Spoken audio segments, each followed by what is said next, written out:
I can't believe it's Thursday already. Supposedly it's going to be a rainy Thursday around these parts, folks.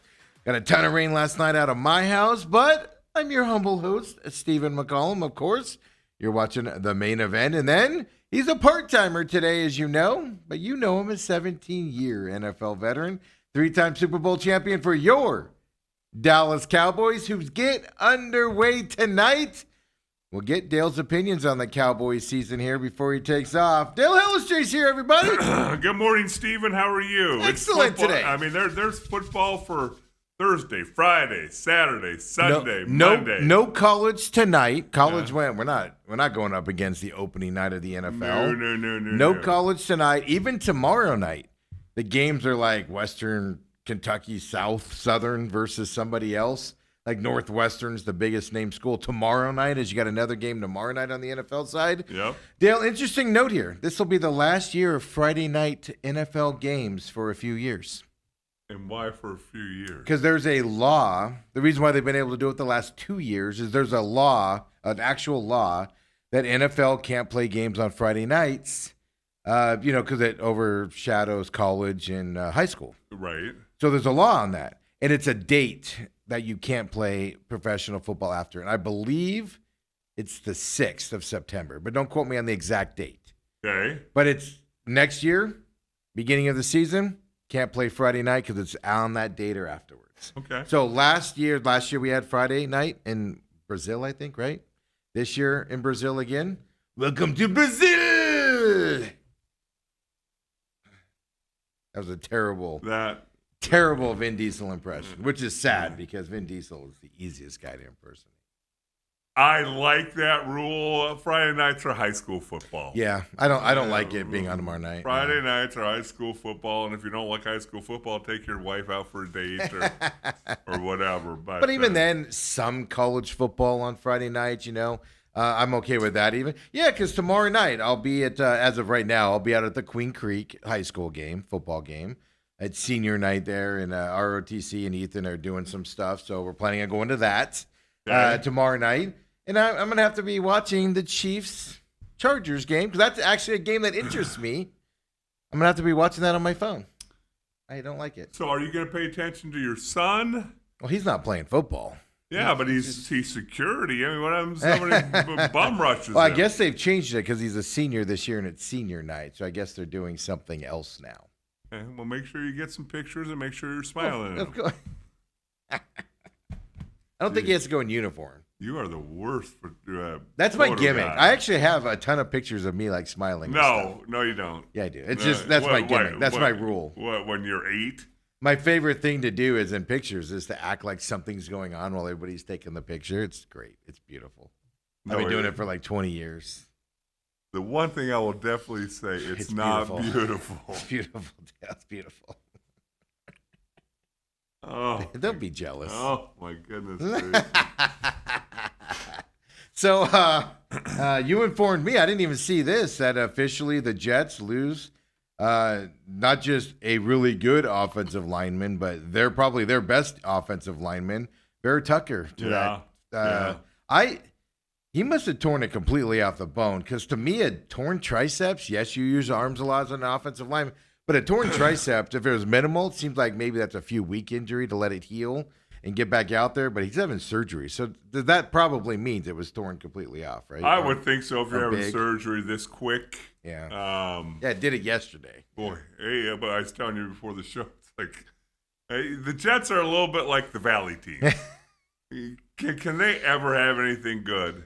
No, and it's because it's like the Chargers in LA. If you're a second-tier team in your market, you're never going to be good. Right. You're always going to have things bad happen to you when you're sharing and I know it's different for the Jets now. It's not Giant Stadium anymore. But anytime you acquiesce to another franchise, you're just never going to. It's your lot in life. You should always suck. That goes for the Clippers back, even with them when they played at Staples Center and everything. Right. You should never be second tier, ever. The second team in the major market. So what's the excuse for the Arizona teams? I was waiting for that. We're just Arizona. Do you know how many cities have that same conversation that we have? Like Minnesota talks like that all the time. No, they don't. Yeah, they do. Well, no, right now they're all saying how they're going to go win things. I'm afraid to give my Vikings prediction this year, which we'll do tomorrow. Lou comes in tomorrow, by the way. For those of you that tune in on Thursdays for Uncle Lou, tomorrow he's in Vegas meeting with his guys, Crooked Nose guys. Wow. Over there in Vegas. So he'll be joining us remotely tomorrow at 9 o'clock for the programming note for that. We appreciate you guys still tuning in today, even though everybody's turning their channels off now.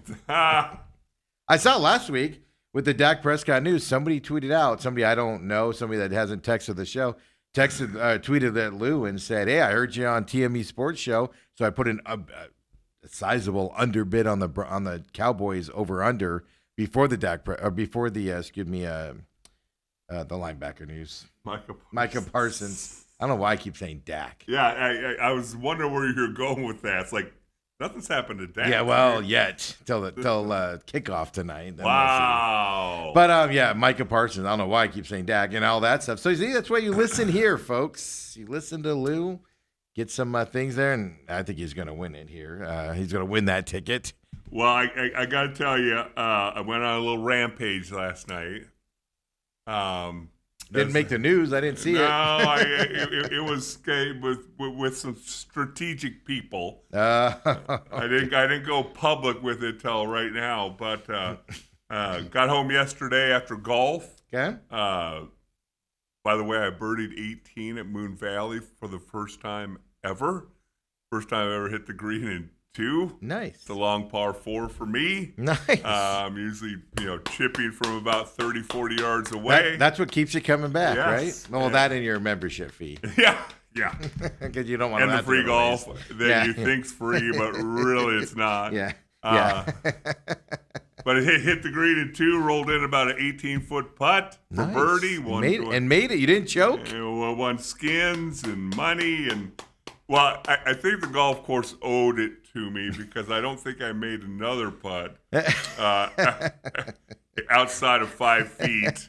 And 2 of them did the dreaded horseshoe. Yeah, one of those. When goes it almost around. goes in, it ends up facing you, like mocking you, like screw you. I'm dying to know what you ranted about, but before we get to that, what's the course like with all the rain we've been getting? Is it soggy? It's not. It's good drainage there, but it's also needed water. Okay, yeah, that's what I mean. So things are just growing like Yeah. crazy. Like right now, I drove up here to the studio and like the whole landscaping, just weeds galore in it. Because the second a drop of rain hits anything in the valley here, just a weed goes up 6 feet tall. Yep. Like, what the heck? It's in really good shape. Oh, yeah. I'm just curious. Give us this. I'm curious. You pulled the Steve yesterday, huh? I did. I got home. I didn't. I usually don't check by the front door. Brooke did, and there was a box there. Okay. Set on the outside to Dale Hellestray from the Baltimore Ravens. You get your yearly Baltimore Ravens gift. Bi-yearly at least. Okay, so it's not every year, but yeah. It's a season opening gift. Yeah, you got a nice sweatshirt, either last year or the polo, year before. a nice polo. Yeah, that's what it was. Yeah. This year, unbelievable. I'll send you the picture, but a really nice looking hat. Yeah. And a beanie and a little note. Thank you to all the Baltimore Ravens who've ever played for us. Yeah. And so I thought about it for about 2 minutes. And there's a guy with the Cowboys who, after I went back there last year for Bill Bates's, to honor Bill Bates, that we basically had to pull teeth and whatever to get them to do that. Oh man, yeah, because they wanted you like in the upper section, buy your ticket. Yeah. Hey, you guys that can't stand anymore, we're gonna put you in the standing room only section. Standing room only for the section. Cowboys. Yeah. I texted him and just told him again because he told me, hey, this offseason I want to sit down and talk with you. You've played for a couple different teams. Want to know how their alumni relations are and all that. I said, I'm perfect. I said, text him. Yes, awesome. Yeah. Well, it's opening day today. Didn't hear from him. Well, he's busy. It's opening day. They're in Philadelphia. They're busy. I'm sorry. They were the season was over early January. You had February, March, April, May, June, July. Yeah. August. I have not heard from him. Well, the off season's not over, Dale. It's the game kicks off tonight. Well, he heard from me, and and as I just directly texted him, let him know what my feelings were. Yeah. I'll let you see it if you want Yeah, to, but I want to see it. I'm not going to publicize that. Yeah. That's private. But he knows how I feel. Yeah. And I also sent it to some Cowboys and other players. Yes, other players that played with me. I would say you can probably guess who he sent it to if you follow this show. Well, I made sure that I had to text you for his number because I lost your buddy Giesecke's number. I was gonna say which one, Michael, Troy, Giesecke. Which one did you have to get his Look number? at from? you! You have met a few Cowboys, haven't you? But it's one of those things. It's like the Ravens have gone through the whole thing of finding everybody's addresses. That's the thing. You don't emails. You don't send the NFL. Here's where I moved to. No, because you've moved multiple times. You Yes. sell houses and buy. You sell and buy houses and live in them like I changed my pants. Yeah. Every time somebody finds you, you're moving again for something like you're wanted or something. But they've been through all that, and it's not only so. What they a really gorgeous. Yeah, and it's not cheap. baseball Like it's ad? not a cheap giveaway, anything like that. I It's mean a nice that deal. pullover last year. I bet you it's a $80, $90, $100. Yeah, I remember because I was like, if you don't want that, I'll take it. Yeah, and it's like so every year you get some, and sometimes it's corny. One time they sent us a brick. And Yeah, they but being the foundation. But it had you were foundation to the. Yes, That's a sports makes sense. analogy. It's corny, but it's a sports Yes. analogy. But you didn't get a plastic clear bag in case you show up at the stadium like we get as season ticket holders. Or nothing. And now, Yeah. folks, the reason that I make such a big deal about it is because the Ravens every year I get an email. If you want any game you want to come to, let us know. You got 2 free tickets. Yeah. The Raiders, who I never actually played a regular season game for. Yeah. They were like, you're here for 2 weeks. We're trading you to the Cowboys, the Raiders. Yes, I never played a regular season game. Any game you want to come to, 2 free tickets. And by the way, we'll get you a $100 room at the Aria. Yeah. Okay. Which is a nice hotel, folks. I played 11 years in Dallas, and we won 3 Super Bowls.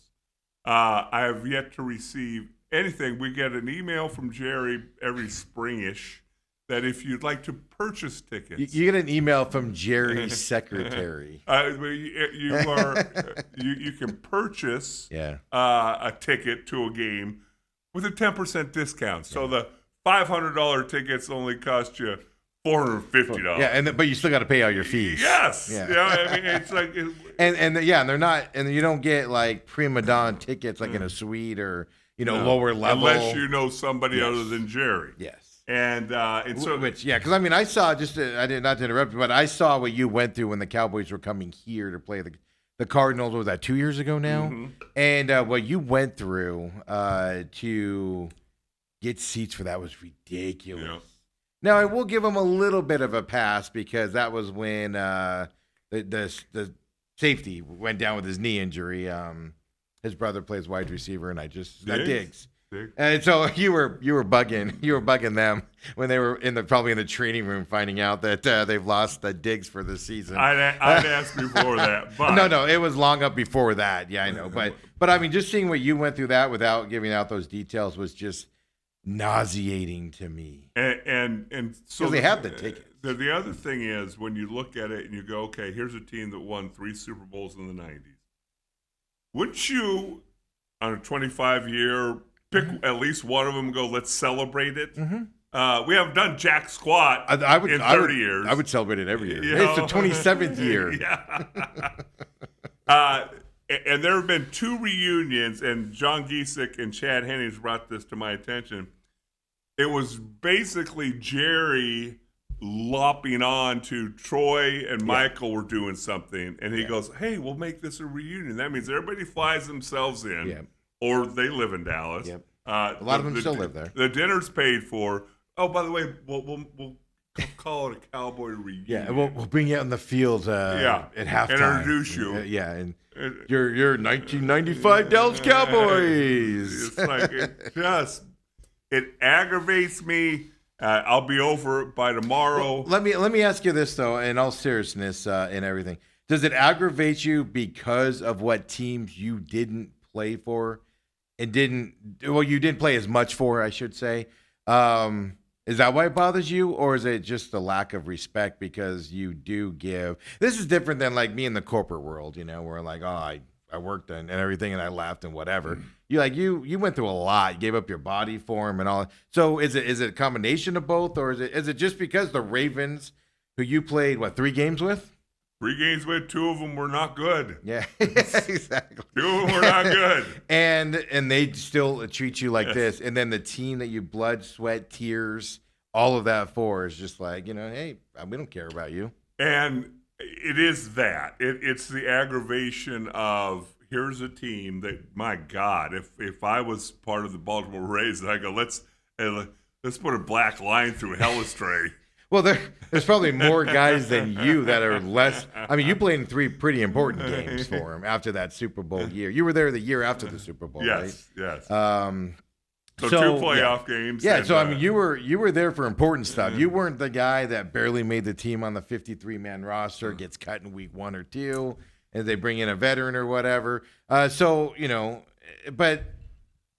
I agree with you. It makes me. This is what's upsetting. I've always said this about the NFL. Take care of your older players, man. Why not? Why not give them health care for life? Why not invite them to any? Hey, you're in the Dallas area. You call me. There's room in the suites for people. Yes, and who wouldn't want to go, even if you're a company and you go, hey, Dale Hellestray's in town this week.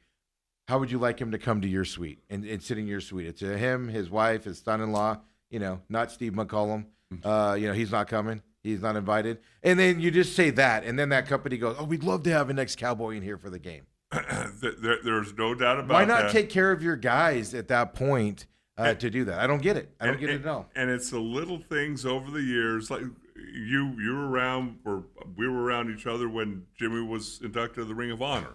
And how that was handled. Yes. And a standing room only ticket. Yeah. And then you just got to eat 1 ticket. You couldn't bring anybody. No. Yeah. And then to see on the game day, the Fox announcers, Terry and Howie, they had an entire suite for them. Yeah, just for them. I'm sorry, what did they do for the Cowboys? They promote them every week. It's like, what? Anyway, it's so sick. It's because they knew Jimmy Johnson. They were on the same broadcast. Yeah, well, I'm sorry. How many Super Bowls did they win with him? I mean, let's be honest about this. I mean, Jerry's all about promotion. And having the Fox guys in that suite meant and Jimmy Johnson there meant you're going to get more pub. Rather than having 25 Super Bowl, 27, 28 champions in there. Yeah, I don't disagree. I'm just giving you. Anyway, it's just little things like that. Yeah. And every once in a while, it'll just set something off in me because it's not like, the Cowboys are losing money. They can't afford to do this. And then I'll say one last thing. Every time that $12 billion valuation comes out. Yeah. And I'll say this. My brother-in-law used to work for the Diamondbacks, and he was in charge of reunions and things like that. And he sat down and told me what they did. I think it was for the 10-year anniversary of their World Series. They flew first class, the player and significant other. They put them up at a 5-star hotel for 4 days. There were 2 days of golf. There were dinners. Yeah. They were obviously introduced on the field, and they all had a suite. And you can't, if you want to be cheap, you can't tell me you can't find a sponsor in your organization that would at least front that bill on top of it. It mystifies me. But anyway, I kind of went off on that with that box. I'm with you on that. It was a nice baseball hat with my number on it. Yeah, send me a picture. Really? It had your number on it too? It has your number on it, and then a beanie. So they had to customize. So somebody had to put effort in. Yes. This wasn't just grab hats out of the storage room. Right. Hey, we got 500 extra. This wasn't Mike beanies. Sheehan giving me a SCA hat and polo shirt, just grabbing it off the shelf. Like it actually, I'm just kidding. I'm giving you a hard time, Mike. So somebody had to put effort into that to get your number on there and all of that. Yeah, no, I don't disagree. I don't care about the Cowboys. Like I don't have a hate for them. I don't love them. I don't have a hate for them. But the more I hear from not just you, it's just nauseating. Even the people that live in Dallas that can go, why not have Berline and these guys show up to games all the time and make them feel welcome? And it's like One of your ex players actually told me, said that you just don't feel welcome when you go in there. No. Like it's a hassle to get there And go again, in there. and I've said this before. Like if you're the Patriots and you won 7 Super Bowls, I don't know which one you celebrate. Well, you rotate through them. You probably got to rotate them because you can't have Super Bowl reunions 8 years in a row. But you've got to think about this too. I mean, it's a monumental fail. It keeps Jerry Jones awake at night that he hasn't even come close to winning another one since But '95. they're the only He doesn't want to NFC celebrate team. it. He doesn't want to celebrate it. They're the NFC team that has not been to the championship game, not Super Bowl, championship game, the longest. Yeah, and that includes likes of Cardinals, Atlanta. Wow, you could win a lot of money. Carolina. Yes, Carolina folks has been there before them. Detroit. That Detroit was the Yes. longest. Yeah, I forgot Washington. about Detroit. Yeah, no, I don't disagree with you. Go off, man. Go off on that because I don't disagree with you. I don't understand it. I just don't. I don't get it. It's especially because I guarantee you, Jerry to this day is telling players, "Oh, you're family to us. You're family to us. You'll always be a Cowboy to us." And they're feeding you that line of bull crap. We've seen it in all the hard knocks and things that we've seen of Jerry Jones over the year. Oh, you're always going to be a Cowboy. You need anything, you call me. It's not true.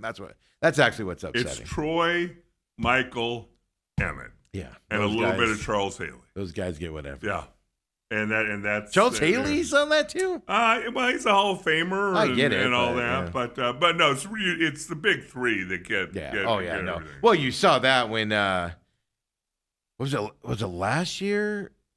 It was when they did the tribute, and it was Michael and Emmett were on the field, and it was when they were putting Jimmy Johnson. Yeah, and it Ray was just- Bonner. Yeah, they were like, I mean, it was like Jerry was just all over those guys, Oh, yeah. and it was like, dude, get off! This isn't your moment, Jerry. Yeah. It'll be interesting to see. I'm not saying I wish Jerry death like today. I know a lot of Cowboys fans do.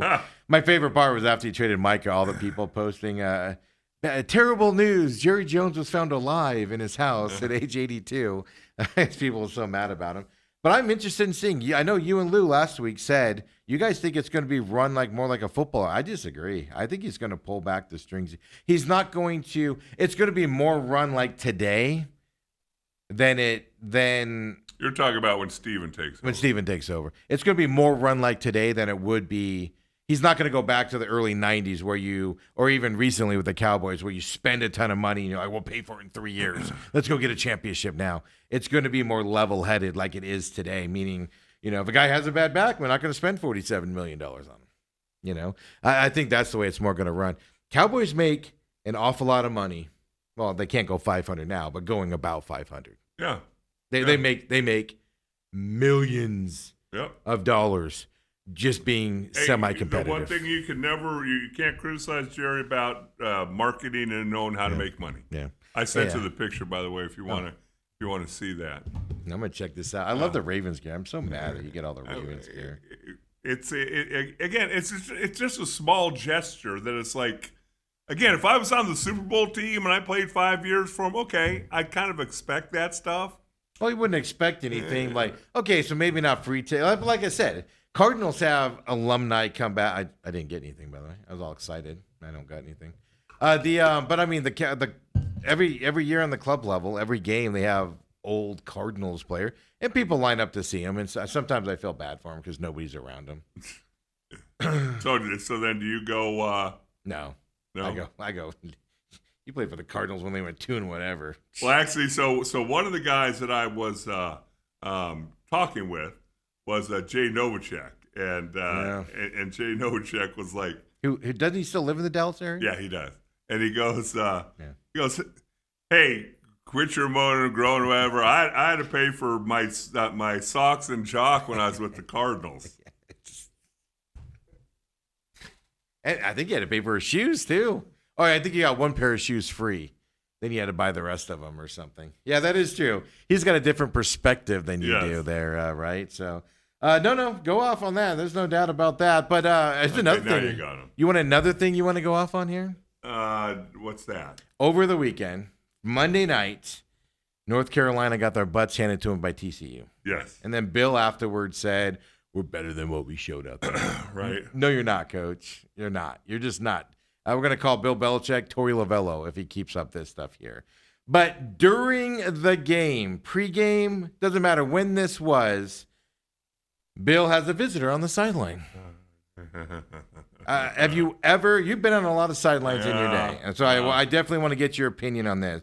Have you ever seen a wife, girlfriend, sister, brother that's not a member of the team on the sideline? If you don't know what we're talking about, Bill's on the sideline, and his fiance, 24-year-old Jordan, shows up. Are they engaged? They are engaged. They are. Yeah, they announced it. I did not know that. Just got to get hooks in it. Here's Bill and Jordan on the sideline.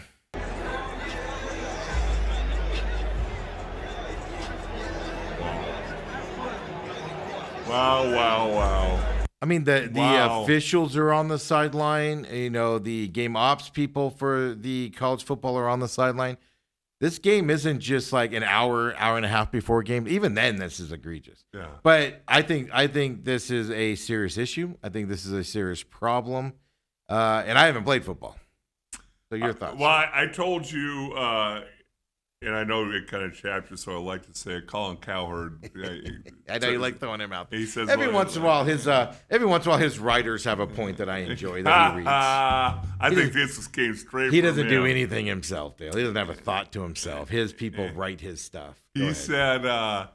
He said the other day, or maybe it was Tuesday after the game. He said, the New England, the young Bill Belichick, New England Patriots would fire this Bill Belichick who's coaching. That's not allowed on North any Carolina.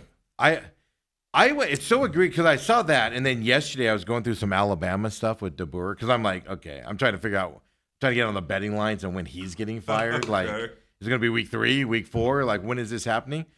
And I saw that's the head coach allowing somebody who has nothing to do with game day operations, coaching, anything on the sideline, and he's walking over to, that's not allowed in high school. No, you don't do that. As a parent in high school, you don't walk up to your kid on the sideline before a game. You let them do their stuff, and after the game, you come down and see them and stuff like that. Yeah, if you want to celebrate after the game, great. Yeah, and everybody comes to the fence line and all that stuff. It's but not beforehand. No. But then I'm watching some Alabama, so that to me is egregious.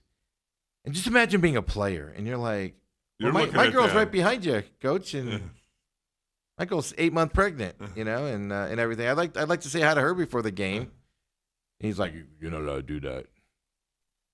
But then I'm watching some Alabama stuff yesterday. There was an offensive lineman for Alabama warming up with his cell phone in his hand, doing lineman drills. Doing that thing where you stand there and you go hike and you go backwards with your hands in your feet. Was this like he was out pre-game? That's what I mean. It was like, he had his headphones on, no uniform, just a shirt on. But that's fine. That's what pockets are for. He's listening to music, obviously, and stuff like that. Right. He wasn't talking. But literally in his hand. And it just bothered the crap out of me. And somebody put out there, Nick Saban would never allow this. I actually agree with that. That's fine. Put it in your pocket. You're warming up. You want to listen to music, headphones. That's what kids do today. Right. And stuff like that. But he's literally holding in his hand doing these. And I'm just like, no. He's more worried about his phone than anything else at that point. Well, I think what would concern me more if I'm an Alabama fan watch my phone. Is watching and see the football office when Nick Saban was there. And when the football office, I couldn't believe that was his DeBoer office. there. It's like, come on, man. I literally went, that's not his office. And I Googled it, and I'm like, that's his office. Yeah. The lights in there. Can you imagine being blinded by those lights? It looked like a Nike store in there. It looks like a Verizon Yeah, store. it's all lit up. And it's like, what's happening? Some other things I want to go over with you, Dale. Obviously that. Tip Ryman is second on the depth chart for the Cardinals for tight end going into this week. Okay. I shouldn't be surprised by it. I just thought Higgins would be number 2, and Ryman's number 2 on the depth chart going into this. I guess it doesn't really matter there. But he was talking, I was going back through old Cardinals stuff and old Cardinals interviews over the training camp period and stuff like that. And I notated this before, and I didn't think anything of it afterwards. But Tip Ryman's talking about, he's asked a question on, how it feels to make a big block and all of that stuff, and he explains it. I don't understand what he's saying, but the media is laughing when he's talking about it. So I don't know. Maybe you get what he's saying here. Here is Tip Ryman on blocking. Yeah, you feel it immediately. That's a good question. You feel it immediately. It's kind of like when you're asking me, like, do you have to think about the penalty stuff? It's just you're trained or untrained, and when you're trained, it's like you feel that, and it's almost like if you were to just have a Lego right here, and you just had another one, you slapped it down, it was perfect. You didn't have to fumble with it at all, get it on. It was like, oh, you felt that it was in the groove, it was perfect. So you're throwing pots, and it's just right there, it's perfect. You just know it when you feel it, man. Know it. No idea what he's saying there, Dale. Well, I mean, I know what it feels like when you throw the perfect block. That's what he's describing. Yeah, it sounds like it. But he goes to Legos, and there must have been somebody in there about pots or yeah, some I mean, somebody asked it because they laughed at that. Yeah, everybody laughed at it. But I watched that Oprah, and I have no idea what he's talking about. But it goes back to like Travis Kelce when he had his fiance Taylor Swift in there, and she was asking him like, or maybe it was somebody else, but some girl was asking him like, man, doesn't it hurt to play? And he's like, no. He goes, what you think is a hard hit, actually, it's just kind of like, whatever. And you get up and you run back. And it's just like, it's just like wrestling with your boys, or something like that. And it's just a different perspective on that. Well, I've told the story often, but what I learned at a young age, it's much more enjoyable to be the hitter than the hittee. Yeah, it's better than the hammer than the nail. Yeah, and it's better to be the windshield than the bug. I can keep these analogies going. Go ahead. Nah, we better stop. Yeah, I'll be here for an hour doing it.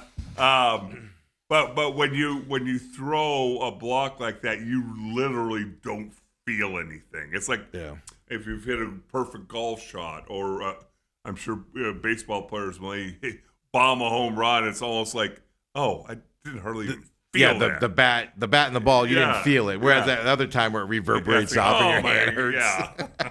You're shaking your hands as you're going down. I hit golf shots like that. Dang, why are my hands hurting?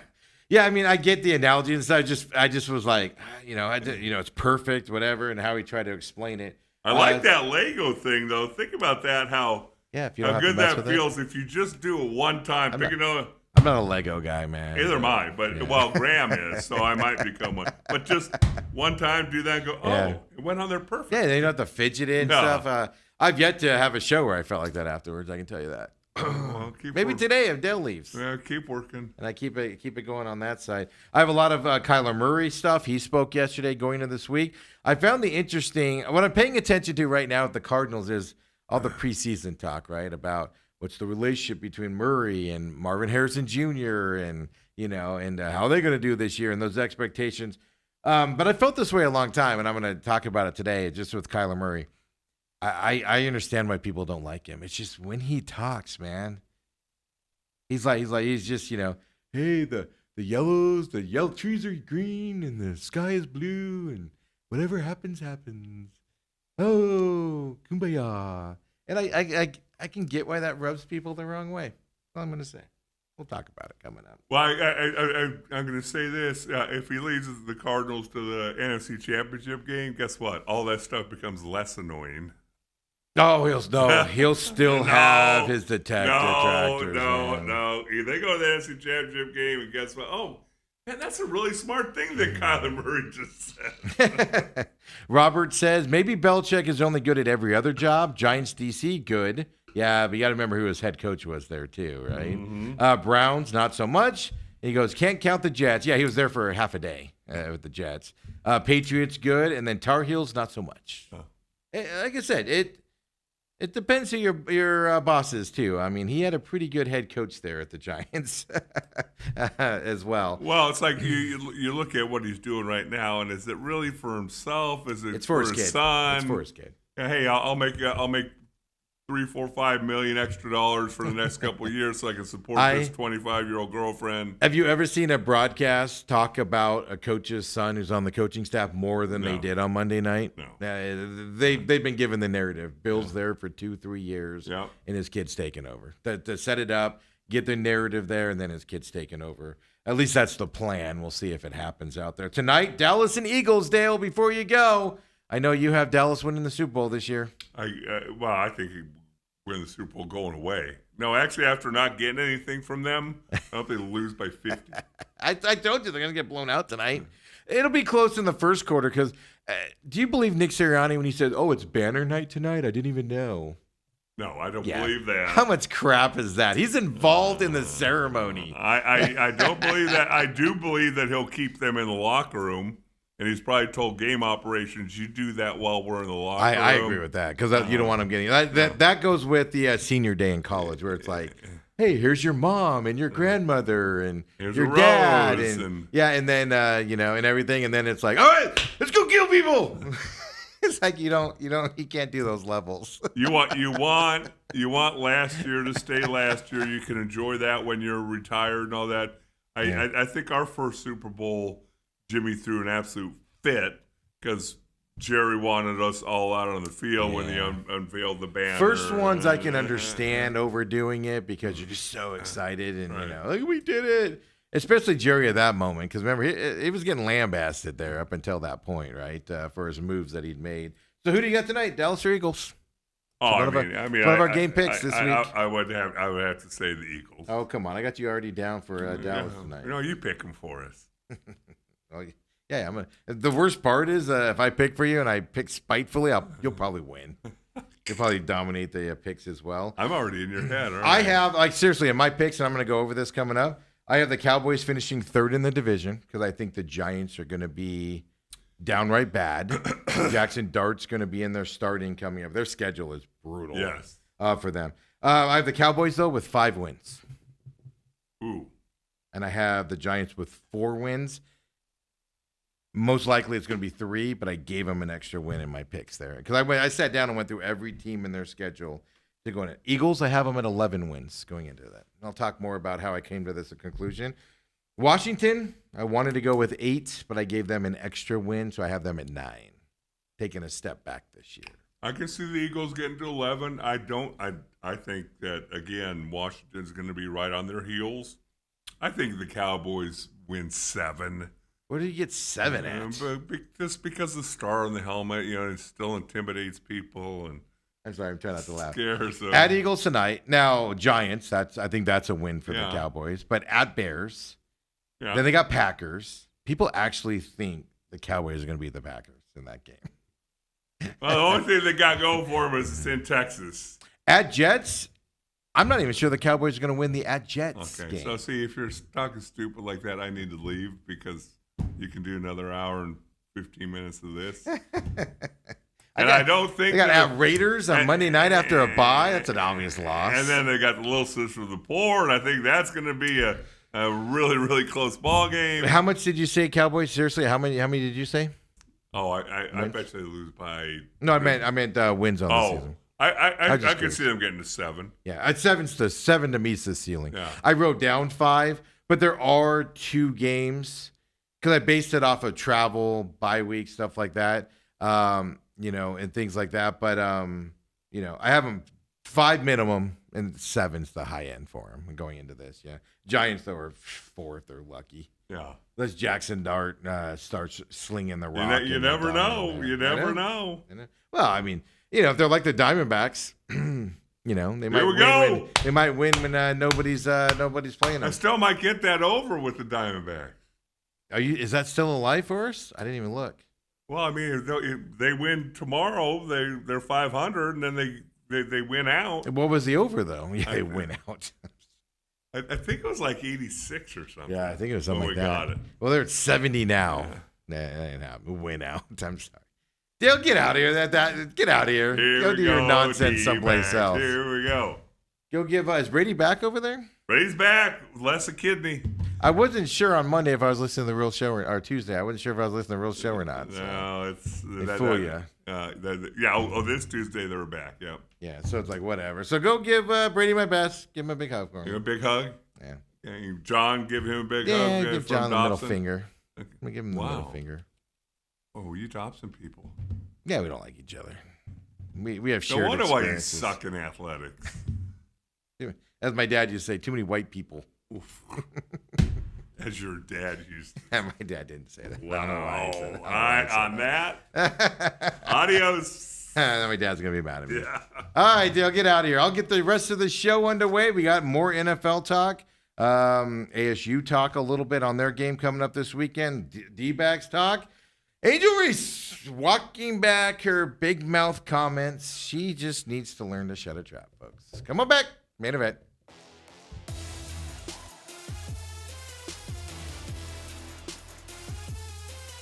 And I'm back here. I'm back here at the main event. Of course, Dale on Thursday takes off.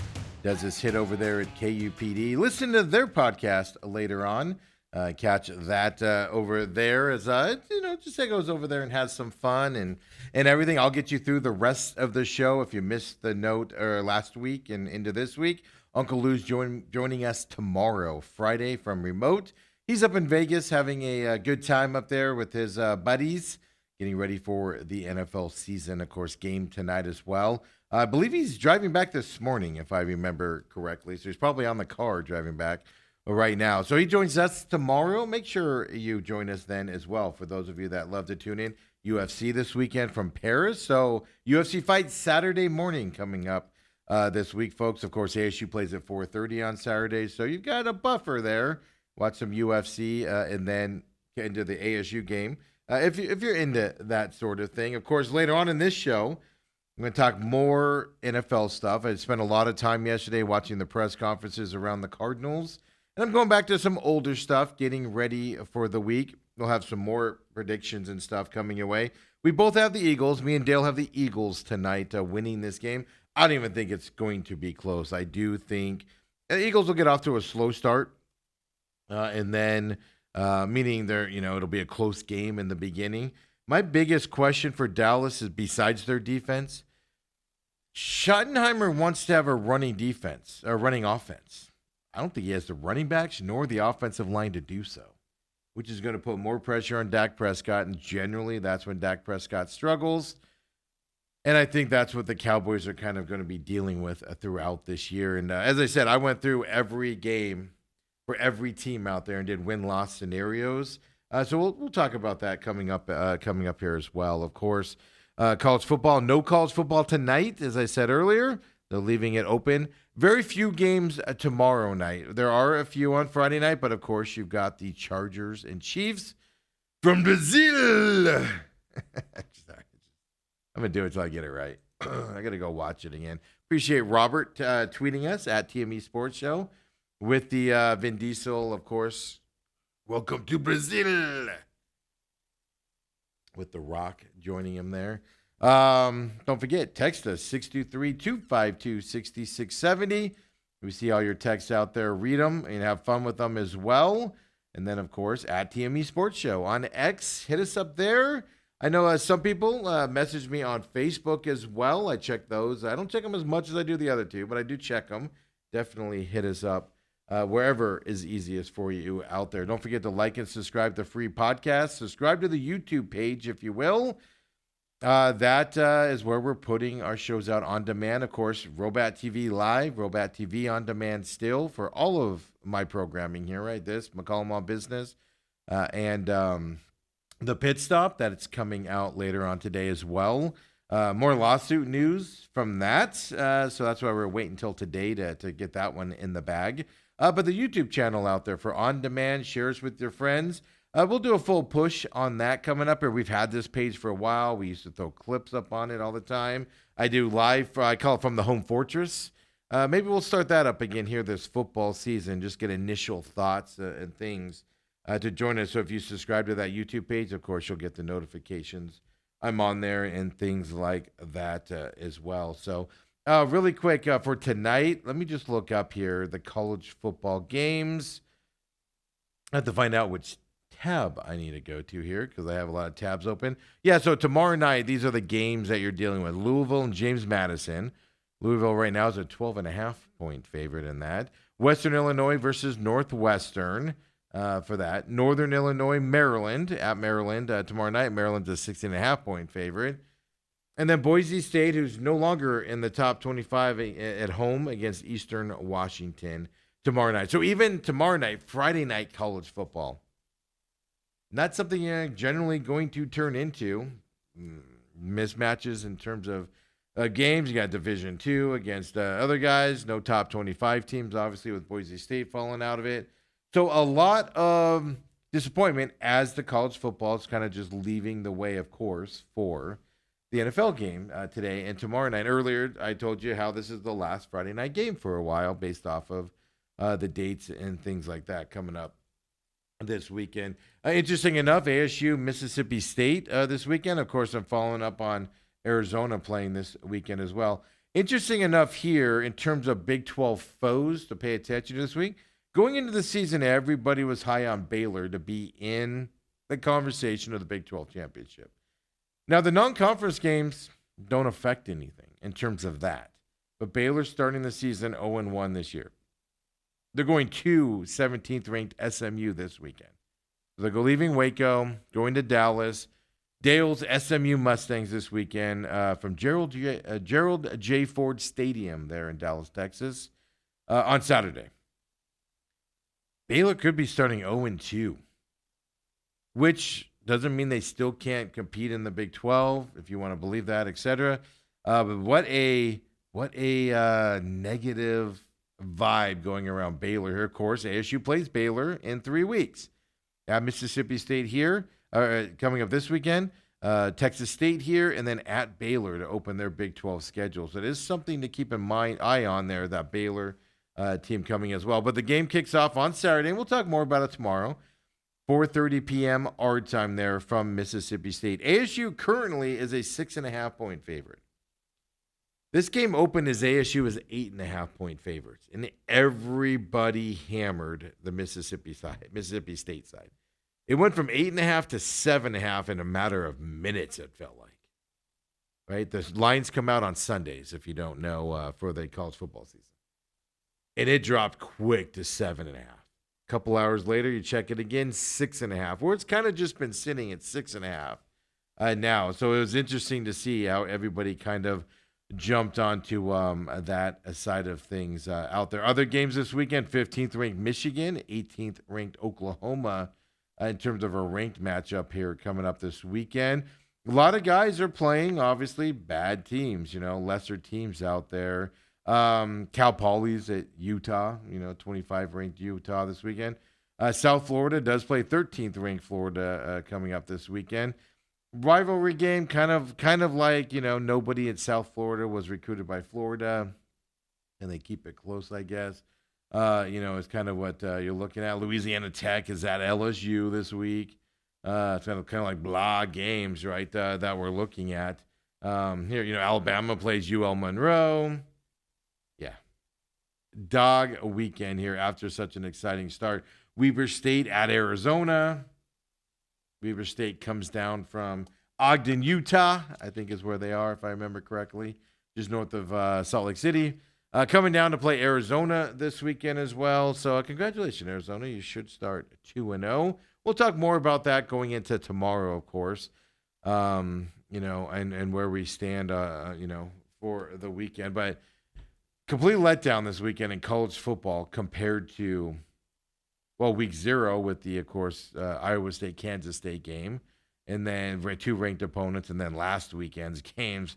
Kind of a letdown coming up here. Here's my question for you guys, though. Think about this going into tomorrow as well as we talk about it. North Carolina, of course, got destroyed by TCU last weekend. Absolutely destroyed by them. Looked like they'd never played football before. They have all, 70-something new players there. All of that stuff is happening around North Carolina. Does North Carolina get a win this weekend? Is the big question. By the way, Iowa State, Iowa, don't overlook that game this weekend. It's I believe it's a 9 a.m. kickoff there from Ames, Iowa. There, Iowa State, Iowa. Don't overestimate that game. That's a rivalry game. Iowa State should win it. Can Iowa score more than 3 points is a big question, but don't overlook that game coming up this weekend as a preview. We're giving that to you here. But North Carolina this weekend, after getting blown out, and of course I'm trying to find my notes on that, so give me 1 second here, for them. Do they get the win this weekend? They are playing a team that, quite frankly, they should beat.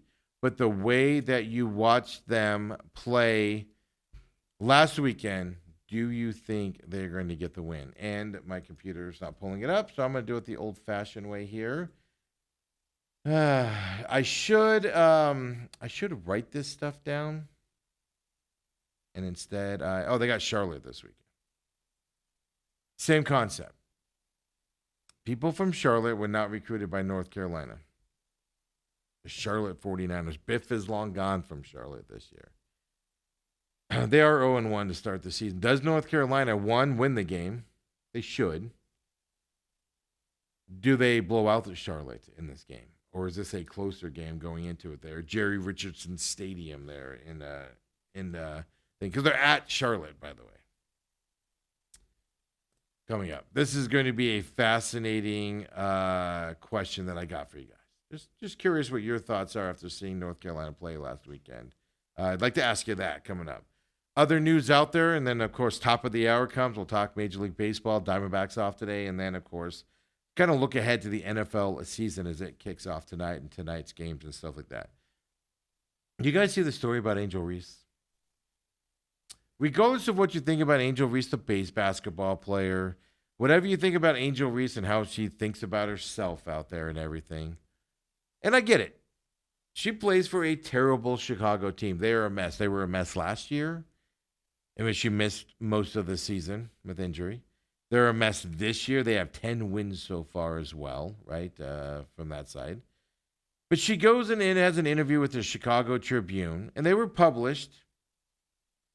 The interview was published when she talked to him and everything. So in the Chicago Tribune talking points there, she expressed concerns that Chicago Sky suck and the ownership doesn't want to win. If you don't know, they're not like the Mercury. They do not have their own practice facility. They don't have anything special. They practice in like high school gyms. I might be exaggerating. I might not be. They don't have the facilities like the Mercury have there in Chicago. Definitely do not, right? Remember that WNBA player anonymous poll? Chicago was a highly ranked team in terms of teams people didn't want to play for, and teams people questioned if they're in this for, to play basketball or whatever. But she said in this article, she, quote, might have to move into a different direction and do what's best for me, unquote. And she's saying that in terms of if the team didn't improve its talent level for the future. Yeah. So she says that. I don't have a problem with her saying that. I do have a problem with her saying that when she's injured and not playing. I do have a problem, if she's missed both seasons like last year. That's not the case right now, right? So then they go out there and they beat the Connecticut Sun last night. So 10-30 on the season, Chicago is now, as of now. They've been eliminated from the playoffs already, or earlier as well. Obviously, second season. They're 3-15 since the All-Star break in July. Angel Reese, by herself, should be making that team better, right? And it's not. So basically, I take that as Angel Reese saying, and I agree with her, they need more talent on the Chicago team. But it sounds to me like she's blaming the other players for not being up to her level as why they're struggling, right? So she had to walk back the statements that she made at the Chicago Tribune, right?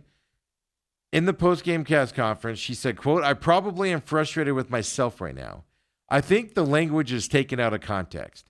I really didn't intentionally mean to put down my teammates because they've been through this with me throughout the whole year. They busted their, let me make sure the language. She says they busted their ass, and I busted my ass. They've showed up for me through thick and thin, and the locker room when nobody could see anything, end quote. She goes on to say, quote, so I want to apologize to my teammates, which I already have about the article and how it was misconstrued about what was said. I just have to be better with my language because I know it's not the message, it's the messenger. And understanding what I say can be taken any kind of way, so I just have to really be better and grow from this, unquote. She's criticized her coach this year. She did it in that article. She's criticized teammates this year. She's criticized the organization this year. She's blamed everybody but herself for her play. it's alarming. If you're, I'd like to see Angel Reese go to a team, and she's not going to get traded to a good team. She's going to get traded to another bad team. I want to see her in another environment and see where she is.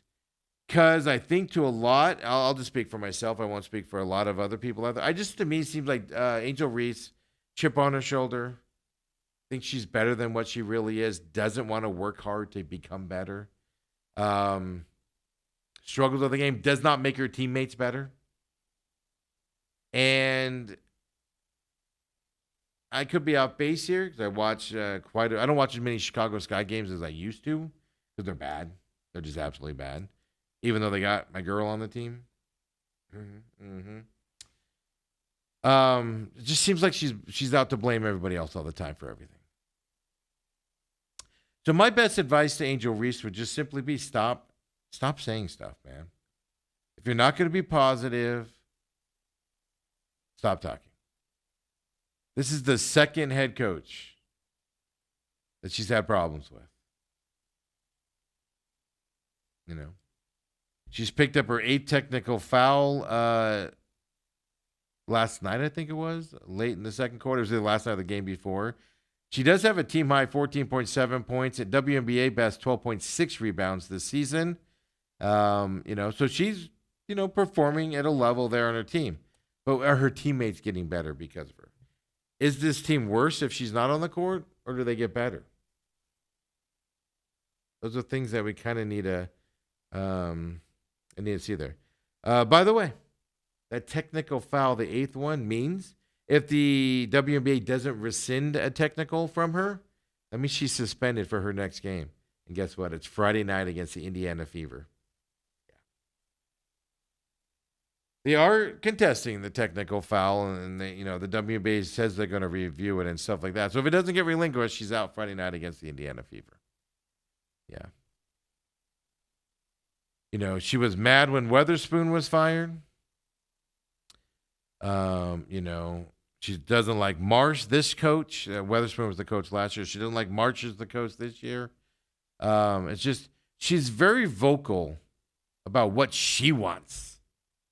Like she has all the power on this team and in the WNBA. I don't know. It's an interesting thing to talk about. We talk about this all the time with guys in sports.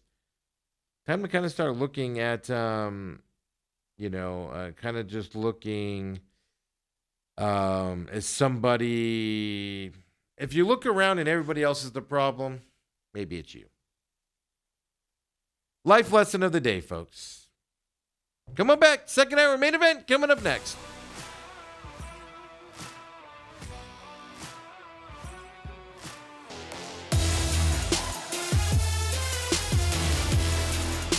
And we're back here. Main event, second hour here on this Thursday.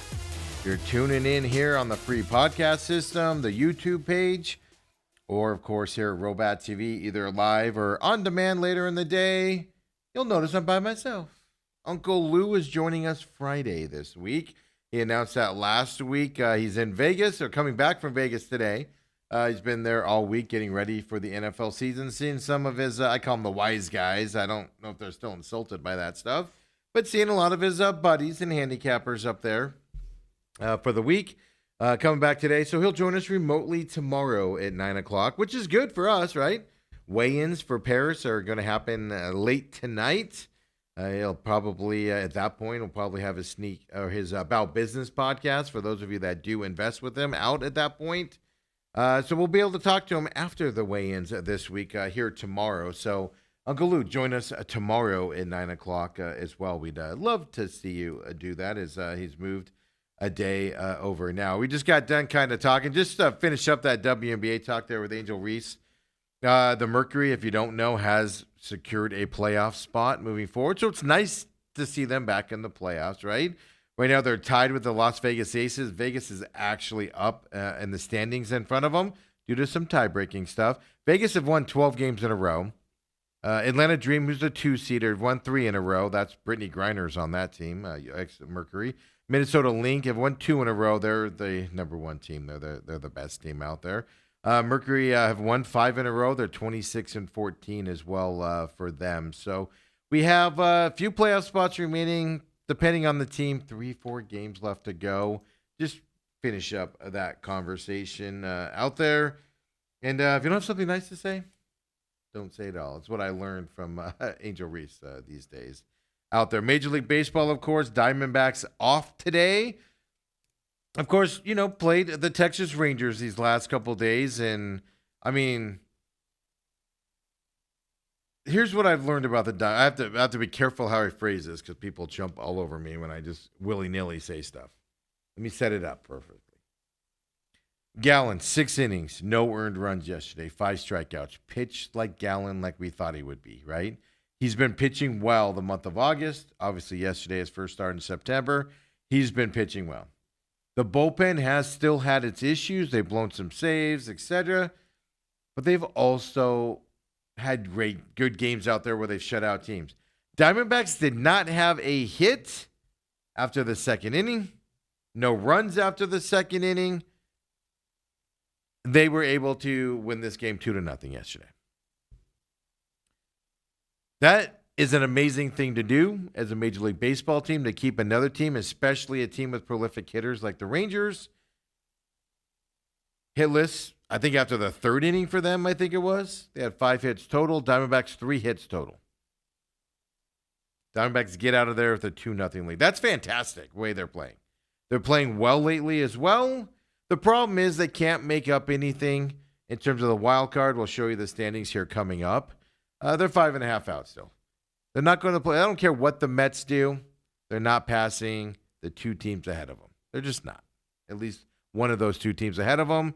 Forget about what the Mets do there in that last wild card spot. We'll talk about that in a minute. So Gallen goes out there and he's been pitching well. August, yesterday, pitching well. The young kids are out there pitching well. They're, for the most part, guys are playing well right now, right? Of course, yesterday, as we all know, Jordan Lawler was sat again yesterday after his 2 hits there as well, right? Leiter, was out there pitching. Torrey said Lawler's not going to hit against righties, so he's going to bench him and all that stuff. I get it. Put Lawler out there. Let's see what he can do. We need to see what he can do out there, right? Blaze Alexander 0 for yesterday as well. Look, if Blaze can go 0 for, so can Lawler. Just going to throw that out there for you guys, right? What he does. If Locklear I think had a hit yesterday. But if Locklear can go 0 for 1 hit, no, so can Lawler. Let's see what can happen, from that side. I don't get it at all, especially after he gets his first 2 hits and then you sit him down. It baffles my mind. There for the Diamondbacks. They get this win. Now they got the Red Sox coming to town for 3 this weekend, starting Friday, tomorrow. The Red Sox are a good team. They need to keep pace with the Toronto Blue Jays, and the wild card standing for them. So big series for the Red Sox as well coming into town. But here's what I've realized over the last several weeks, and we've talked about this in other sports multiple times. And I told you guys before, and I'll preface this by saying the Diamondbacks, in my opinion, are keeping Torey Lovullo. Mike Hazen, unless you get rid of Mike Hazen, which I have been told, people close to the situation, Mike Hazen's job safe. Even with everything else going on, they like him in the organization. They want to keep him in there. He's well thought of in the organization, etc. As long as Mike Hazen's there, Torey Lovullo's there unless somebody forces Mike Hazen's hand. And now all of a sudden the trade deadline happens and everybody starts playing better. This team starts winning a little bit more. If they've been playing like this all year, they'd be in the playoff hunt. They'd be making a charge for the playoffs right now, even with their bullpen the way it is, because we're seeing it right now. They're blowing games in the bullpen, but they're also winning games that they weren't winning earlier this year.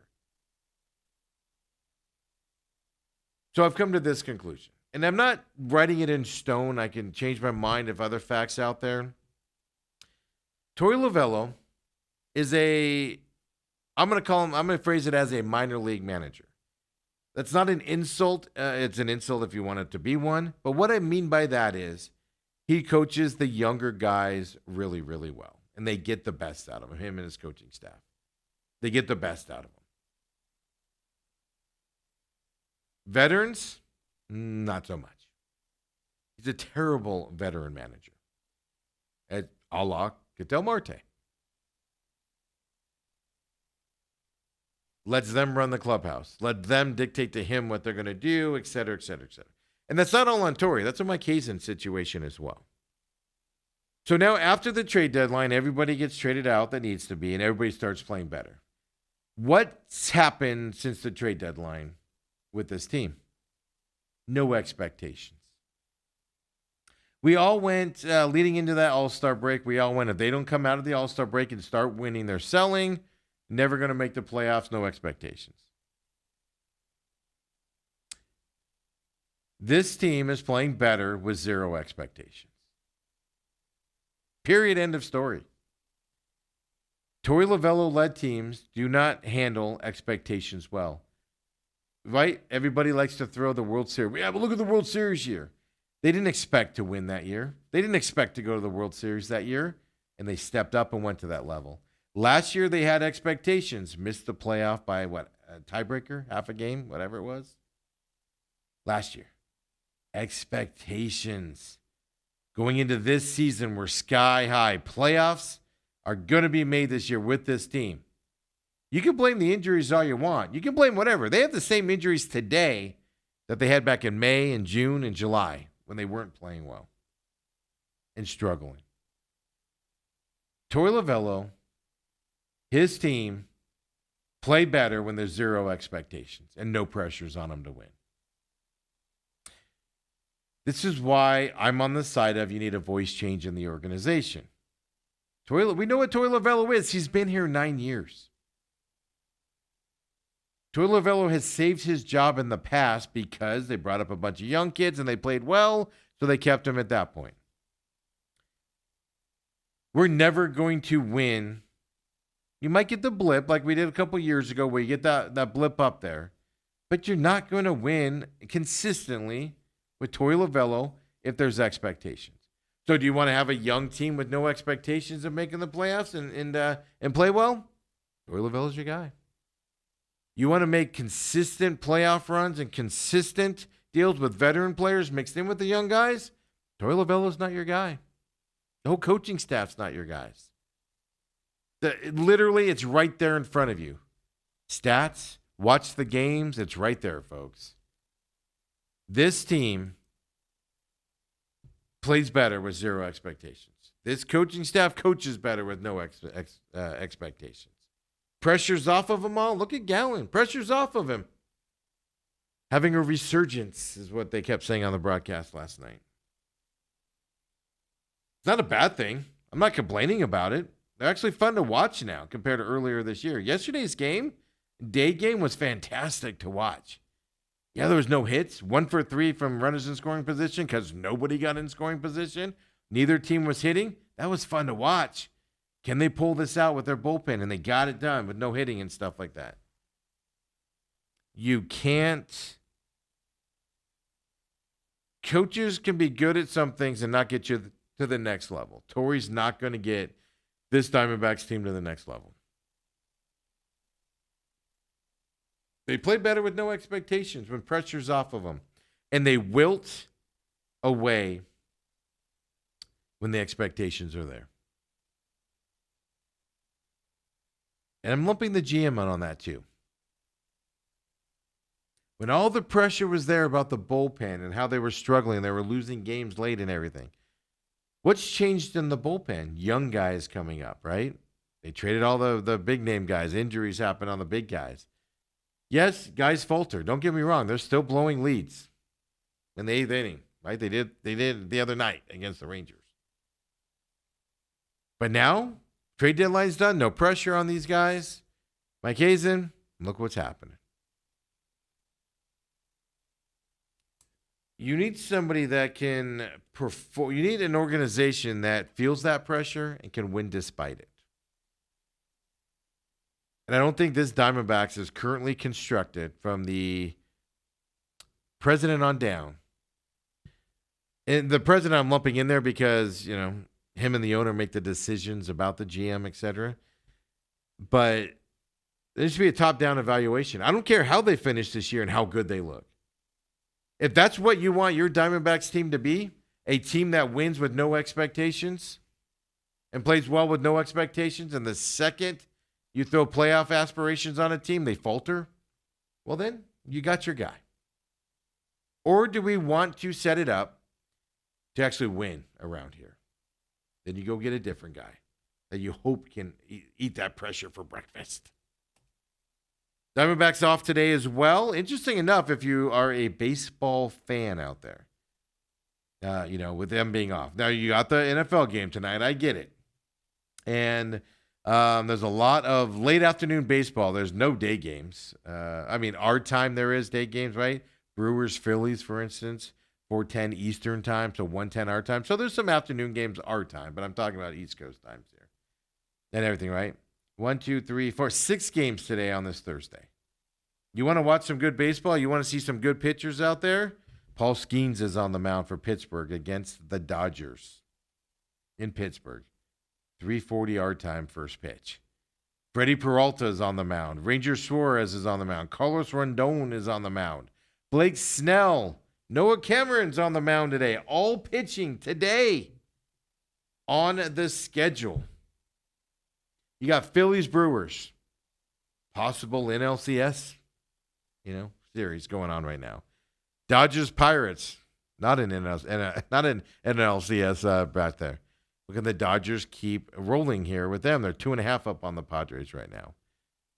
Right? Guardians Rays. All right. Take a step back from that. A's Kansas City. Take a step back from that one. Right? Sox Twins. All right. Take a step back from that one. And then you got Yankees and Astros. Their matchup tonight. There's some good baseball being played out there, and you can see it today. There's 3 series today that you can look at. But even then, even with some bad teams, right? Paul Skeens on the mound for Pittsburgh against the Dodgers. What can Paul Skeens do? This is going to be fun to watch today. So there is games on that you want to watch here if you're a baseball fan, today. So let's get you, before we get into that, other thing on the Diamondbacks, if you missed it yesterday, they did the ceremonial signing for that bill that passed the Arizona Senate about reallocating some of those tax funds to the Diamondbacks. Officially, signed, ceremonial signing yesterday at the stadium, and everybody's excited about it. I take the stance on public money as if the public wants it, public votes for it. If they don't, they don't. I'm not going to lose sleep about it. I'm not upset the public voted for it or pushed for it. I'm not upset they passed it. If that's what they want to do, they can pass it. Sports belong here. You're helping ownership there. But Derek Hall said during the game, he's the president, COO or something of the Diamondbacks. I forget all of his titles. He said during the game that you're going to start seeing improvements 5-6 years from now for this. What? You said the stadium was in dire situations. You said you need this money now. You're going to have to move out of this stadium because you need stuff fixed now. Maybe I misunderstood him. I listened to him on the radio broadcast. I prefer the radio broadcast of the Diamondbacks than I do. I love me some Bob Brenly. Bob Brenly, this isn't about you. I prefer the radio broadcast as a whole over the TV broadcast. And I love me some Bob Brenly. Read between the lines there, folks.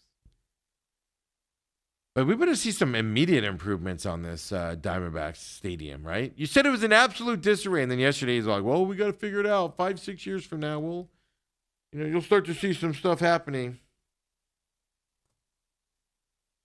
Here we go. Here we go with this garbage again. Get some stuff done this offseason.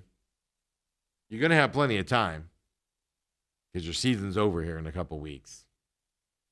Get some stuff done this season that fans will notice where their tax-paying money's going to. Don't go into next season and be like, what's changed? Nothing's changed. But that has passed for those of you that did support it and wanted to see it happen. Like I said, I mean, my thoughts on it were no. Don't give the Diamondbacks the money. They might have left Phoenix, but they weren't leaving Arizona. That threat of Utah was a absolute joke of a threat. But I also fine, it passed. Oh well, now we move on with our lives. Now it's up to the Diamondbacks to perform under that and see if they do. I am more skeptical that the Diamondbacks are going to perform on it than I am anything else.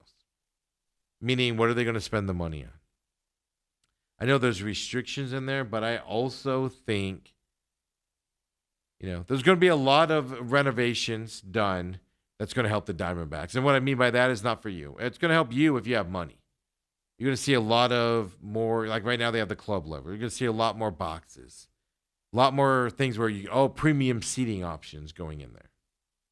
And yes, I know there's restrictions on that public money going to that. But by them not having to pay for some of these renovations themselves, they'll be able to pay for the money. The Diamondbacks, I have a feeling, are going to start moving to shutting out your everyday fan, like the Cardinals are doing with their premium seat options, moving people out of their seats and moving them out for the high price people and stuff like that. That's the trend where sports is going, and I think the Diamondbacks are going to move that way as well. In my opinion, baseball, you should have affordable seats for everybody. So we'll see what they do with that money. I'm not as excited as everybody else is about it, but we'll have to wait and see. NL East standings. Let's look at that. Red Sox coming into town this weekend. Of course, they're battling it out with Toronto, Yankees in that division here for that battle and everything. So AL East standings. Kobe will throw it up here when he's got it. We'll roll through here, get you updated on the playoff standings around Major League Baseball. Of course, you see Blue Jays still there with the lead, and Red Sox and Yankees both 3.5 games back right now behind the Toronto Blue Jays. You could say this is a big series for the Diamondbacks because the Diamondbacks, the bottom line for the Diamondbacks, and we'll show you here coming up with the wild card standing, they just have to keep winning. Every loss kills the Diamondbacks. The magic number's under 20 now, and they just have to keep winning to stay in the conversation. Red Sox and Yankees in Toronto are in a battle here. You can see in the right hand, we'll show you the wild card later, but 4.5 games up there. Yankees and Red Sox are both wild card teams. Right now, Red Sox coming in, this is a big series for them as well, right? Going into this series. Everybody else, Rays, Orioles, obviously out of this division. So we'll see. Diamondbacks, Red Sox this weekend. This should be a fantastic series with two teams. This is going to tell us which team is in playoff mode and which team is not. Or are both teams in it, and we're going to see 3 epic series or 3 epic games this weekend coming up, right? Let's take a look at the AL Central here as well now. Just get you updated around Major League Baseball. Detroit Tigers still running away with this division. It's their division to win, which kind of sucks in my eyes because, man, those Kansas City Royals, Bobby Witt Jr., that guy's a superstar for the Royals, and he's just getting hidden there in Kansas City. Man, I just wish the Royals could be better, get him into the playoffs. It would be fantastic to watch him. He's making epic plays left and right all the time. Bobby Witt Jr. is amazing to watch play baseball. If you haven't seen a Orioles game and seen him, you got to tune in for that. But, of course, Tigers running away with that division. AL West, is what we're going to next here. We obviously have the Mariners. We have a little bit of an interest in them. Well, they just can't catch the Houston Astros at all in this series, right? There are 4 games back right now. Texas Rangers, they're making a play. Texas Rangers were... A week ago, I was like, Texas Rangers are out of this playoff hunt. They're not going to make it. They played themselves back into this, folks. Mariners need to keep winning to get on that side. And I'm watching a lot more Mariners games these days. Obviously, Suarez and Naylor, right? And those guys watching them play. So a little bit more competitive. Astros are going to win the division, which leaves us here, right, in the wild card side, which we'll look at here coming up. But first, let's get you set up here. So basically in the AL West, Astros, Mariners, Rangers, 3 teams you should probably pay attention to. If you're interested in a playoff chase here at the end of the year, obviously Merrill Kelly with the Rangers, somebody to pay attention to as well. In the NL side of things, the NL East out there, of course, everybody's paying attention to the Mets as they just continue to falter. They're not losing as bad as they were at one time. But this is the Phillies and Mets battle. And not in terms of winning the division. Phillies are going to win this division going into the playoffs. Mets more on the wild card side of things that we have to pay attention to for them. Phillies are a good baseball team. I'm actually curious what they're going to do in the playoffs. I could see them losing their first series. I can also see them making a run for the World Series. It's a team that just fascinates me here with the Phillies that we pay attention to. NL Central here to reset that for everybody. If you're not paying attention with that, Brewers continue to run away with this. Everybody thought the Cubs were going to be better this year, and I'm not going to lie to you. I had the Cubs actually in third place in this division going into this. I had the Cardinals better this year. Cardinals were right up there. They faltered since they traded some guys at the trade deadline. Reds, I told you, would be in the playoff hunt. They're faltering now, but they're in the conversation. Kind of about where I thought they would be at the end of the year. I didn't think they would actually make the playoffs, the Reds. But I thought they would at least be in the conversation late. They are. If the Diamondbacks are in it, they're in it as well. But Brewers just running away with that division now. And then, of course, you guys know the standings of the NL West, where the Diamondbacks are. Dodgers opened up this 2.5-point lead against the 2.5 game lead against the Padres. Giants are back in front of the Diamondbacks, and this is the interesting thing, right? Diamondbacks are winning. They're playing good teams and splitting with them or coming out and winning series. They just can't get any headroom against these guys. Giants are back in that third spot. Diamondbacks move back into the fourth spot here. One game under 500 for your Arizona Diamondbacks.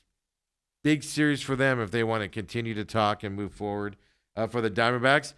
Dodgers have the Padres number in the regular season. Every time they match up, the Dodgers seem to come out on the positive side. In the playoffs, it's the opposite, which is an amazing thing to see, right? Here. So I just don't get the Padres not being able to just get past the Dodgers in a regular season, and only in the playoff side of things. AL wildcard, well, we've set the stage there with divisions and everything. So the AL wildcard we'll show you up here. And where we stand and who's in the hunt and who's not. For you baseball fans, as football's starting, you're going to get a lot less coverage here coming up. As I said, Red Sox coming in this weekend. This is a huge series for them. Even if they got swept, they're in the wild card. Mariners, of course, behind them. 4.5 games behind them. So Red Sox and Yankees are good. I predicted at the beginning of the year, Yankees were going to miss the playoffs. And I don't even think it's the Yankees playing great.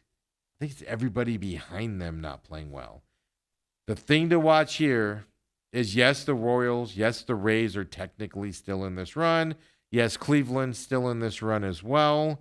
They absolutely are. The Rangers, though, getting close into this. Rangers are getting closer to a playoff spot here. Yankees and Red Sox are going to make the playoffs. So who's that third team? I think it's going to be the Mariners. They have severe competition here now, so these are fun series here to watch for you baseball fans as we go into, of course, a football season coming up. NL wildcard standings, as I said, Diamondbacks, they just can't make any push here. And everybody keeps talking, well, the Mets keep losing. The Mets keeps coming backwards, so you can catch them. You can catch them. Fine. The Diamondbacks can't catch the Reds, and the Diamondbacks can't catch the Giants again. They caught them at one time, the Giants, but now they can't catch them again. So regardless of what the Mets do, you have to jump 2 other teams on top of it. I get it, man. Be excited about it. Hope it happens for your Diamondbacks, but it's going to be a tough run here for them coming up. Are the Mets going to make the playoffs? That's the question I got for you. Here's my take on the Mets, and we'll see as we get closer to playoff time. Mets are probably going to make the playoffs. Depending on their first-round matchup there in the wild card round, the Mets could be out of the playoffs quickly. That's a lot of money for a wild card series and outs. Who would the Mets beat in a wild card series, right? I'm assuming the Phillies will have the 1 seed, but I don't know, right? But Phillies or Brewers, Brewers would have the 1 seed. I'm assuming they might get that. I don't know. It might be Phillies. But let's just take every team. Let's just forget about a team winning it and sitting out the wild card. Let's just say, are the Mets going to beat the Padres in the first-round playoff game? I know they won't play, but let's just let's just theoretically go through it. I don't think so. They're not beating the Cubs in a first-round series. They can't beat the Phillies now, let alone in a playoff series. And can they beat the Brewers? No. Mets are probably going to make the playoffs, and it might be one and done. But I wanted to set the baseball stage for everybody, of course, because tomorrow is going to be a lot of football talk. We're going to kind of ignore baseball tomorrow. Of course, Monday of next week, ignore baseball as well a little bit, as we, of course, will be talking a lot of NFL, college football. So I wanted to spend this Thursday just spending a little bit of time setting the stage. So you baseball fans that can continue to watch it. I mean, today's games, you got some superstar pitchers on the mound today. Even in games you don't really care about. But that Dodgers-Pittsburgh game with Skeens on the mound, it's going to be kind of fun to watch. Going to look forward to that leading up into the football game tonight. So when we come back here, let's get into it. NFL talk, of course. We've already made our picks. Dallas Eagles. We both have the Eagles tonight, me and Dale. I got my NFC East predictions for you here. We'll announce those here on the show. I even have the amount of wins for these teams coming up. Of course, around the football news and some Kyler Murray talk as well, because they had some press conferences yesterday. It's coming back, folks. It's the main event.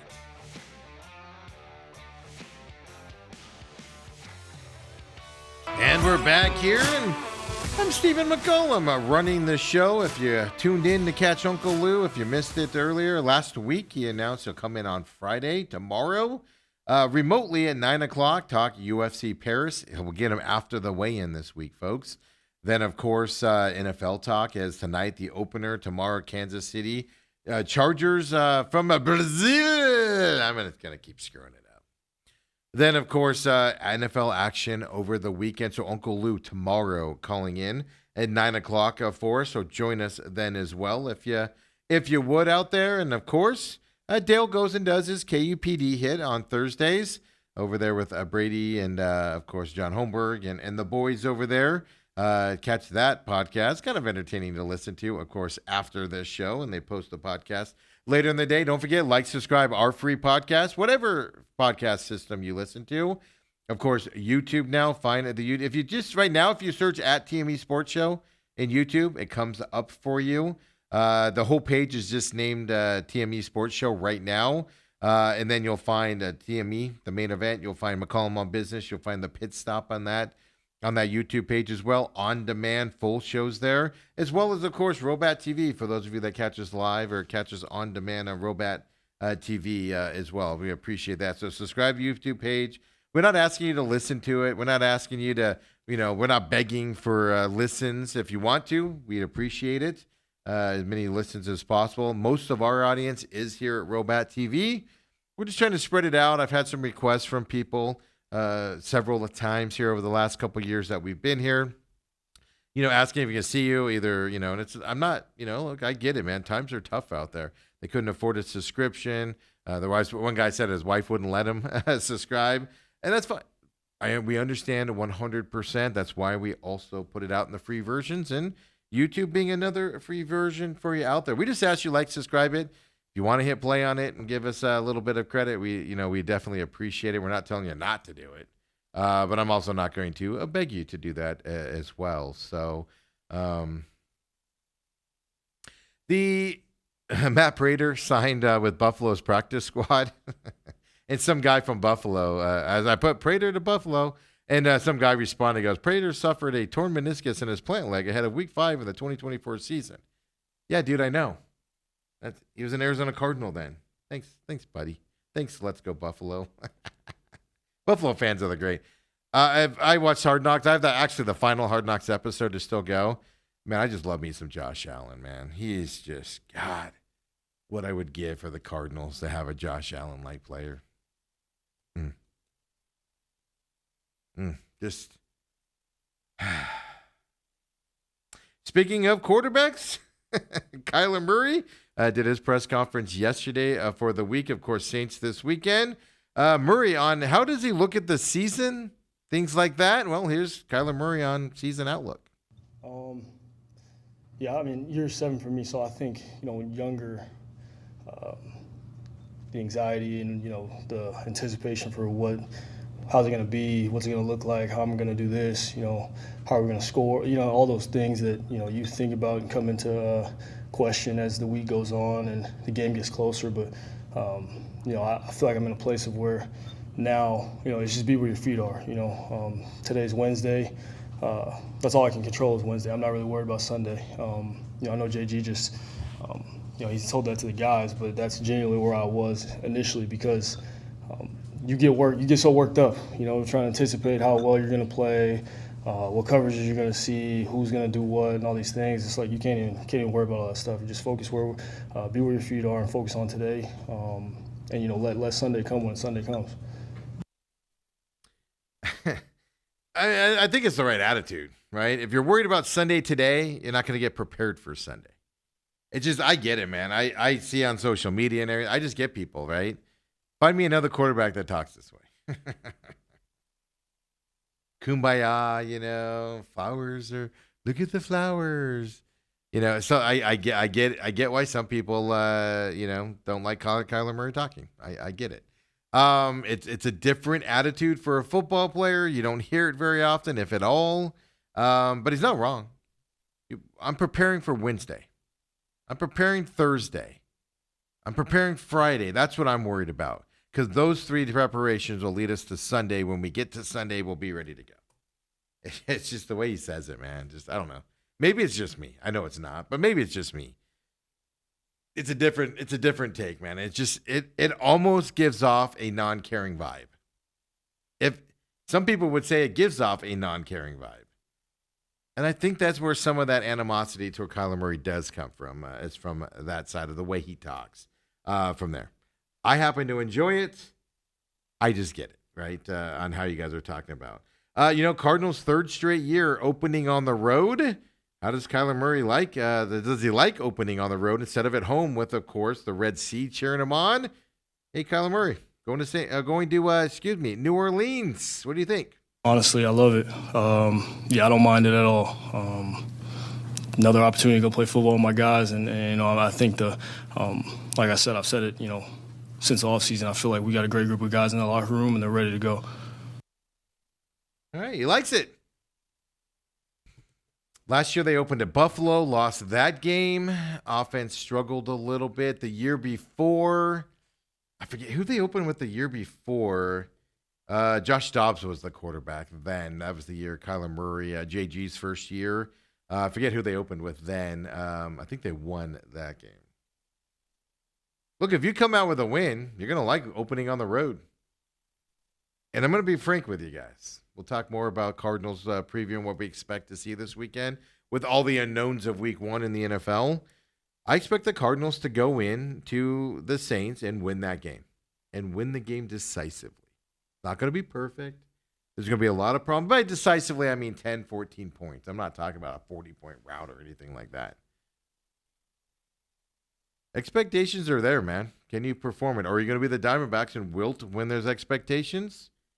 And dominate when the expectations go away, right? That's kind of what to look at from there. A lot of talk going into this season, right? Marvin Harrison Jr. came in, buffer, came in looking like a certain television host. Not going to name names.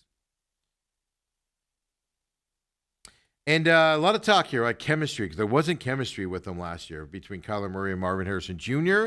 So, hey, Kyler Murray, how about your chemistry with Marvin Harrison Jr. this year? Man, me and Marv are in a great place. Honestly, night and day from when we drafted him to now. He'll start conversations with me. I don't gotta beg him to talk to me or anything like that. So, I love where we're at. Now it's just time to go execute. I don't know when. I don't care. I know some of you do. I don't know when Kyler Murray started dropping words like that. He says the F word a lot too. Just drops it. I don't know when that started. Did I miss it when it started? Has he been doing it all along? I don't remember it. But end of last year and then this year, just there. I don't know why. I hear it now. I don't know. Maybe I'm getting old. Get off my lawn. Right? So he's improved. He says the chemistry's there. Marvin Harrison Jr. now talks to him. Famously at the end of last season, Kyler Murray was saying things like, hey, Marvin Harrison Jr. didn't tell me he didn't know this stuff. He didn't know how to do this stuff or thing. Kyler Murray right there says we have he comes to me with conversations now, and there's more of a chemistry there. Obviously, got to produce on the field, but we're hearing some good things, right, going into this. Well, let's check the other side. Marvin Harrison Jr. talks at his locker.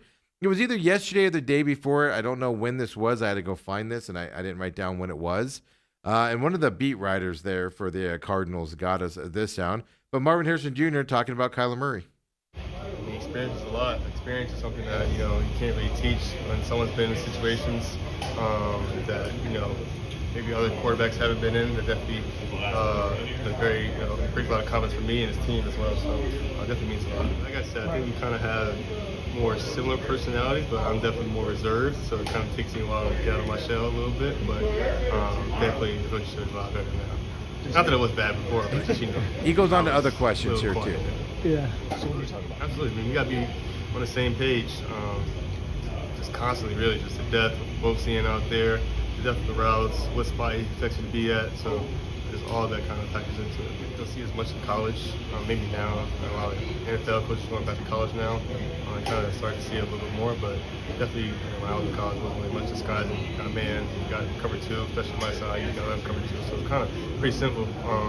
Now I'm moving around the office a little bit. I got to be more keyed into safeties, linebackers, corners, and all that. So definitely brings a challenge, but it's exciting at the same time. I'm sure there's. I mean, it's Marvin Harrison Jr. is saying the right things. Now we'll see what he does on the field. Last year, it's going to tell you, he had a good year for a rookie receiver. He had a terrible year if you're a franchise-changing receiver that he was billed as going in as a fourth pick in the draft. He had a terrible season. As a rookie, he had a pretty good season with his stats and everything. He couldn't win contested balls. That changed this year. Did you notice something he said there, though?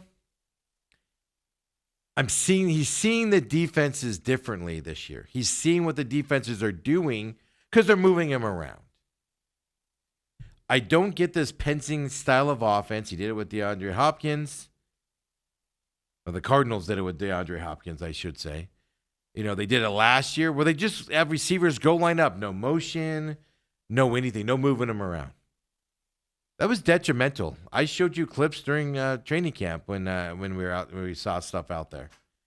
They were putting him in motion. They were moving him around on that field. He just said right there, I'm seeing different things on the defense now that I'm moving around. I don't know why you didn't do it before. Look, I'm not a Drew Pensing fan. Those of you that follow me on this program know this. I'm not a Drew Pensing fan. But as Drew Pensing learned, is he moving guys around now? Is he going to put Marvin Harrison Jr. in motion? Is he going to line them up on different sides? Is he going to do other things to keep the defense guessing with Marvin Harrison Jr.? And then it comes down to, is Marvin Harrison Jr. going to fight? You don't get open windows in the NFL too often. Your quarterback throws that ball up, a la Larry Fitzgerald, your job is to come down with it. Or it hits the ground and nobody else.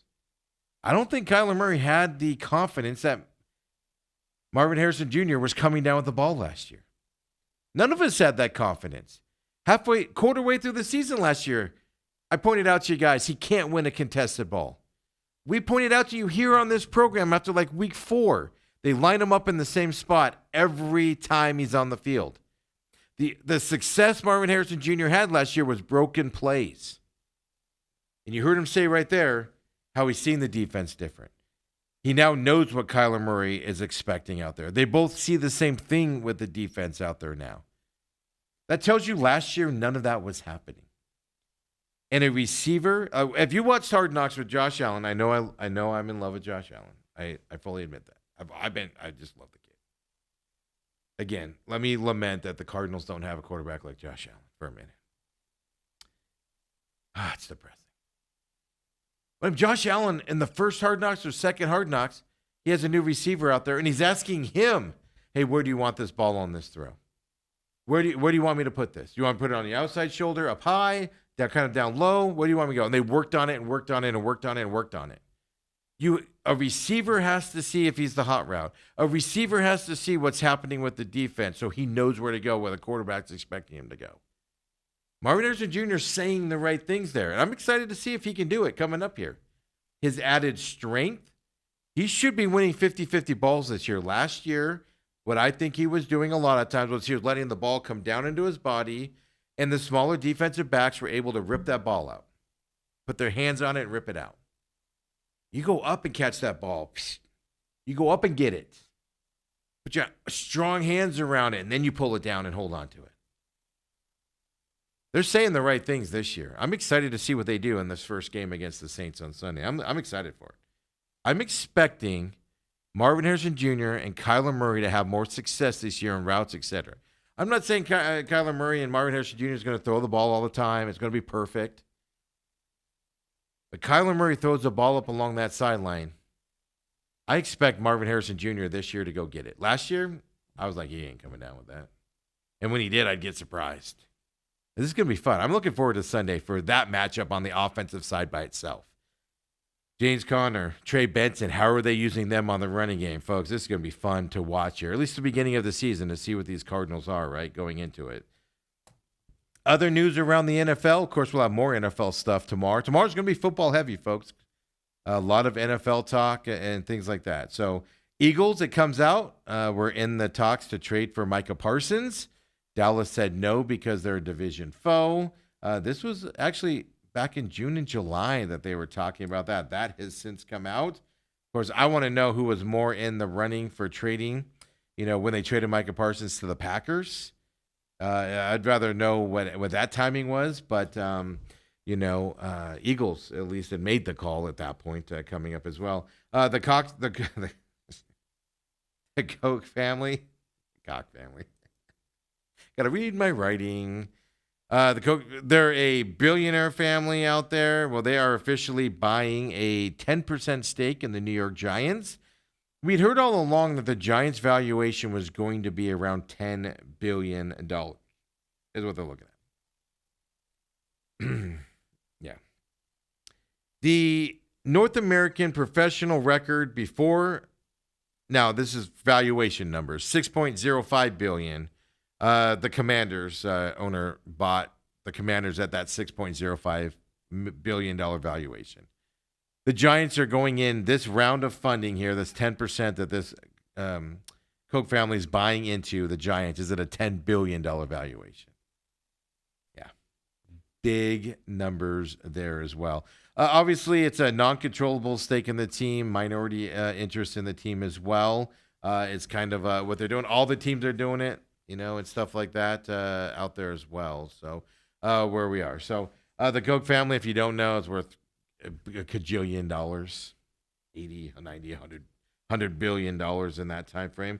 But it wasn't it wasn't an equity fund, right? There are a lot of teams are looking at those options going forward and stuff like that. So I'm seeing a lot of stuff. We told you yesterday about ESPN talking high about the Cardinals making the playoffs and saying the Cardinals are going to make it. Graziano with ESPN came out with an article today. He said the Cardinals should make the playoffs as well. We're seeing a lot of national pundits. There's a bunch that don't as well, but we're seeing a lot of national pundits pick the Cardinals and expect the Cardinals to be in the playoffs as a wild card team this year, folks. So it is interesting to see that because we're not used to that around here, of course. Dallas and Eagles tonight. Dale and I both have the Eagles tonight. As I said earlier, I have the Eagles winning the NFC East. I'm going to give you the NFC East predictions here today since they play tonight. I have the Eagles winning the division with 11 wins on the season. I have Washington finishing second. They have 9 wins on the season. I do think Washington's going to take a step back this year. Jaden Daniels isn't going to be as prolific as he was last year.